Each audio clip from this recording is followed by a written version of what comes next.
ছিল, কি হ্যান্ডসাম দেখতে। তারপর থেকেই চ্যাটিং শুরু হয় আমাদের। তুমি এখন যাও, আমার এখন কয়েকটা রিলস বানিয়ে আমার অ্যালফানসোকে সেন্ড করতে হবে। ডিস্টার্ব করো না তো। ছি, কাঁচা মিঠে ঠিক কথা বলেছিল।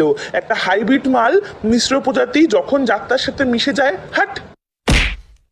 এই, ওটা ল্যাংড়া দা না? যাই, ওর সাথেই একটু দুঃখের পোকাগুলো শেয়ার করে একটু হালকা হয়ে নি বরং। তুই না বোম্বাই, তোর দ্বারা কিচ্ছু হবে না। এখনো পর্যন্ত একটা বিয়ে করতে পারলি না। আর আমায় দেখ, বউ থাকতে ওই যে হিমসাগরের মালটা আম্রপালি, ও তো আমার প্রেমে হাবুডুবু খাচ্ছে রে। কিন্তু আম্রপালি তো জানে যে তুমি বিবাহিত। আরে ধুর, ও জানে না কি আমি ল্যাংড়া, ও জানে আমি অ্যালফানসো। বিদেশি মাল ভেবে বেশ ভালোই আঠালা আগাচ্ছে আমায়। এই দেখ, ফ্রুটস বুকে অ্যালফানসোর নামে ফেক অ্যাকাউন্ট খুলে বেশ ভালোই চ্যাটিং চালাচ্ছি আম্রপালির সাথে।